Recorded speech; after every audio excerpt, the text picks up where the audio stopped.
Hey there, Squirrel Army! Today I want to discuss handling feedback in EDH. You can join the Squirrel Army by subscribing. Alright, so discussing handling feedback.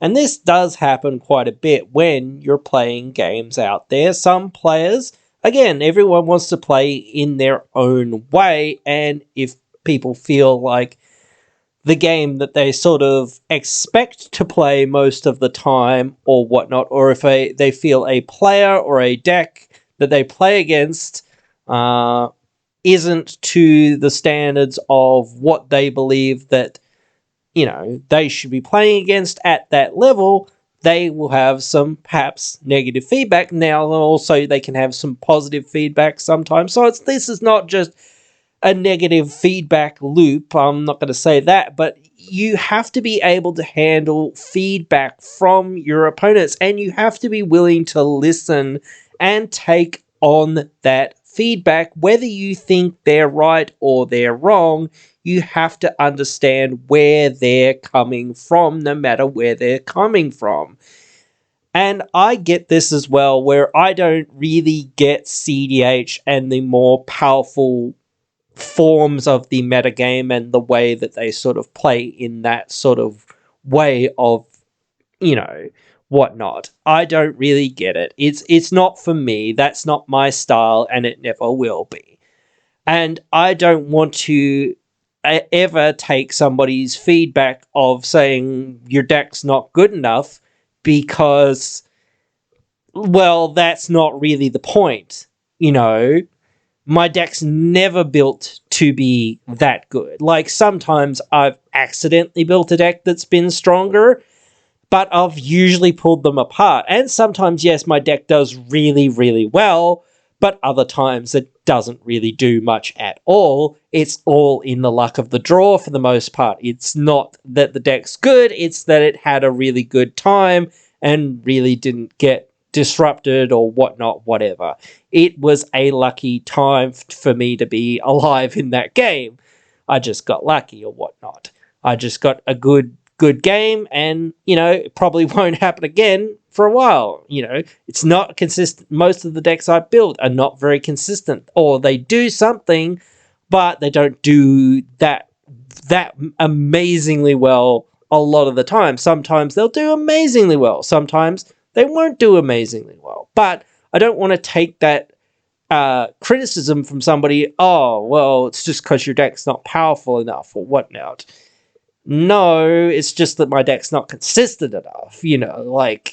That's the thing. Like, if you played me the other day when my deck was doing really well, then you'd be like, wow, this deck is actually really good. But it's just not consistent. That's the thing. It's one of those things. It's 100 cards that is, essentially in a pile, and if the pile gets shuffled badly or whatnot, that all the lands just happen to stick together or whatnot, or whatever it is, or if I just draw a bad hand, don't draw enough lands, whatever it is, that happens. And I even see this in more powerful decks that they, oh, well, my deck has a low curve and I have a couple of lands and I have a couple of mana dorks and whatnot. Okay, this is a keepable hand. And then they find, oh, it really wasn't a keepable hand. So now they're having a bad game because they're just like kept a bad hand. Because, well, they assume they know their deck and they assume that they'll draw into it, or whatever. They think they'll get lucky or whatnot, whatever. They're too lazy to, or whatever it is, to sort of mulligan away and hope for a better hand at a certain point. Or they don't want to go down in cards or whatnot, whatever.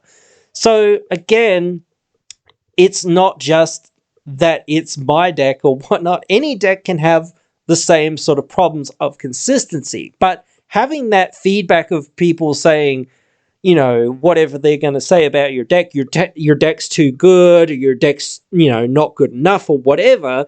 I don't think too many people ever say your deck's not good enough. But again, you might get that feedback later on of people saying, wow, you didn't really have that good of a game today, whatnot. Have you thought about adding this card or that card or whatever? You're not really playing on our power level, whatnot, that sort of thing. And Do you want help or whatnot? Things like that. So people do want people to play at their level and have fun. So that's the thing. Like, oh, most people do, I think. There's some people that are out there that, again, are just sort of playing for themselves, and I get that. That's cool if that's what you're after. But again, set that expectation to begin with. This is what I'm doing. I'm, like, going to play my most powerful deck or whatnot, And I'm like, a lot of people get to know these sorts of people anyway once you're in a, sort of quote unquote regular play group or whatnot, or once you play people a regular amount of times. Yes, this player prioritizes playing to win over playing for fun, where the rest of the people sort of play for fun and are trying to win, but they're trying to do their own things in their own decks and whatnot. Not to say, again, I'm trying not to be negative in saying that feedback. I'm just saying, hey, people who are playing that way, the other people that are at that game, and it's tough again, but I do this in lots of games that I play with people that play with precons or whatever. If I don't have a precon, well, I'll bring the next best deck that I've kind of got and try to keep it to a certain level, or not try to get too far ahead of everyone, not trying to play too unoptimally, because you have to play somewhat optimally. But again, it's just one of those things. I know that I want the game to be fun for them. I want to try and have fun for me, and I want to see them enjoying the game. So I will make some decisions. Yes, I could play this turn, but you know what? I'm just going to save it maybe for next turn, or maybe even the turn after. I'll just see what happens. Sometimes also you're not just doing that. Sometimes you're going, wow, cool. I've drawn 5 lands in the last 5 turns and nothing else. So I haven't really got anything, or I haven't drawn land in 5 turns. So, well, I can't do anything anyway. So sometimes it is that, again, where it's like, I'm not playing unoptimally because of a choice. It's because, well, I just can't really do anything because I've just drawn poorly or whatever or whatnot. So again, sometimes it's a little of column A and sometimes a little of column B, but it's just one of those things. If I know I can do something, sometimes I'm just like, well, wait a minute, how is that going to affect everyone else's enjoyment of the game? I take that part of thinking about other people's enjoyment first, because yes, again, I probably will be able to win this game at any point that I want, because my deck is much more powerful than theirs. So knowing that I might get negative feedback in that regard or whatnot, I would rather just say, okay, well, you know what? Let's just put the brakes on a little bit or whatnot. Let's just, slow down a little bit and go, okay, well, I can win the game at any point or whatnot. I can deal with any threat that needs to be dealt with at any point. So I don't really need to worry, at this point. Maybe there'll be something that changes that. But for the most part, right now, I don't really think that there's a big issue. So I can just play the game slowly and, methodically, and just do whatever I want to do, because I know I've got the win in hand, or at least in theory in hand, until something does change. But, still, I can still see that, hey, I can still win or whatnot here, there, or anywhere within the next few turns. So even if that is my goal at the end of the game, or that is my plan at the end of the game, I still want to give those other players that chance to play their game and enjoy what they want to do, and go, hey, I haven't played this card before.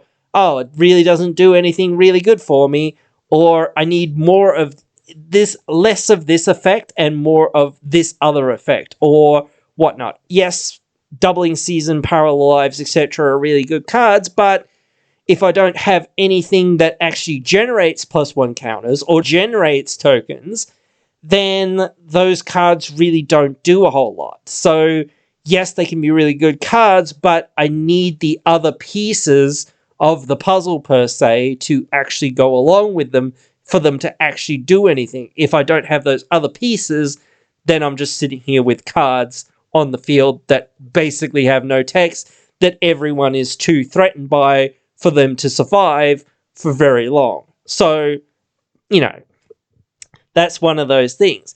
But again, taking into consideration like people's feedback about what you're doing or what your deck is doing or the way the game is going, again, I guess it's so tough, again, for people who play more of a spike route and play to win and don't really care, per se, about the enjoyment of the other people. They're just like, no, I must win at all costs. I get that. So maybe EDH or regular casual EDH isn't your thing, If you want to play EDH, you really want to play, then you should play CDH if you're a more spiky person. And if you are going to play in the more casual environments, you need to take that into account. You know what? I am a spiky person and I really want to win and I really want to play the best deck that I can build. So you know what? I've got to taper my expectations of these more casual decks. They're not very consistent. They're not always going to have the answer. They might have, 50 pieces of removal in their deck or whatever it is. I don't know. They might have answers in their deck, but they just haven't drawn them. All they've got is lands, or whatever it is. Or all they've got is the wrong colors for the spells that they've got. So you never know what somebody's problem or issue is. It really isn't that they haven't got the answers, per se, so much, or whatnot. They haven't got interaction, or they haven't got fast mana, or what, maybe fast mana, but still, they don't not have ramp, and they don't not have card draw, and they don't not have some of these things. It's that, again, their decks aren't that consistent, and they will struggle to keep the pace with a deck like yours. If your deck is a much higher and more consistent deck, you're tutoring for things all the time, you always have your mana rocks when you sort of need them for the most part, and whatnot. You have your combos, so you can basically win again at any time. And again, if you're taking the other people's, enjoyment into, okay, you know what, this is a casual game, and these guys are no real threat to me, and I can win at probably any time, so let's play more of an interesting game. Let's see how I can win. I can see if I can get the other three players to have the most fun within the time that it takes for me to get it down to one or two, the rest of the people down to either their last few cards, their last few points of life anyway, so they're probably going to lose anyway, or whatnot. Something that would make them naturally lose the game, so the game's almost over anyway. Oh, look, that person's probably going to win this next turn. Well, okay, I've got to try to kill them. Or, hey, nearly everyone died that last turn, so board wipe, and then say, hey, now look, I win, because, hey, I've got these two cards that I've been holding for the whole friggin' game, but since everyone got to play their game, or whatever, you don't even have to board wipe, but again, you can just play those two cards and say, hey, I win.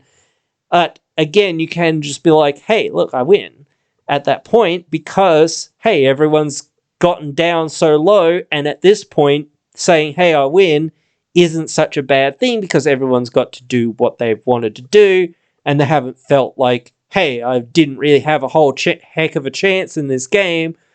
I really didn't, but I didn't know it, and I got to play the game the way that we wanted to play the game. So, at least there's that. So, yeah, it's one of those things that you've got to think about not only what kind of feedback you do get, but what kind of feedback you can potentially get. So I guess that's the way that I always look at it. I want those other people to have fun, but hey, I want to have fun too, and I want to try to win. And sometimes that's just not happening for me, but hey, that's the way it is sometimes, because hey, Oh, what's this? My sixth land. Oh, wow. Finally. Or, oh, 10th land. Oh, no. Jeez.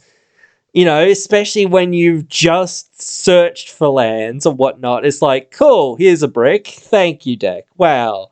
Or whatever, So it can be very much like that. Oh, what's this? Another land. Wow. Oh, what's this? 5 lands in a row. Oh my god. I was just gonna take this snippet of saying, like I'm playing a game one day there, and I was like, dude, like against a couple of group hug deck there, and I'm like, I'm so glad that they gave me extra draws because I drew freaking 5 lands per turn. It was ridiculous. So if I didn't have that card draw, that mass card draw that they were giving me, I would have been sitting there forever not doing anything because I was just drawing lands. It was ridiculous. And I was ramping like crazy and whatnot. So it's just one of those things that it can happen. And that's one of the great things about the game sometimes is looking at that inconsistency and trying to go, okay, cool, how do I make my deck work and hum throughout inconsistency? Because that's what happens, But anyway, guys, that is what I think. You guys can always let me know what you guys think. Am I so wrong to think that, people should play in such a way that it benefits everyone that's playing at that table in that game in those moments? Because that's what we live to play for as players, and that's what we live to play for as casual players, those times when you can make those crazy deals and things like that, or you've got your friends saying they haven't got anything or whatnot, but they've got something stupid up their sleeves or whatnot, because they always have something stupid up their sleeves whenever they say, oh, but I haven't got anything or whatnot, and things like that. Or whatnot. There's always something that's going on in the game that makes it enjoyable. It's about the journey, not so much about the destination. The destination should come at the point when everyone feels like, hey, I've had a really good game, or I've participated in this game and was actually looking like I could have won there for a second, except for the fact that obviously I couldn't because this other person was holding a 2-card combo for the whole frigging game. But hey, I felt like how I was actually a part of this game and I had fun trying to play to win, even though my deck's not the most powerful deck. But anyway, guys, I hope you have enjoyed. Hope you will join me in the next one.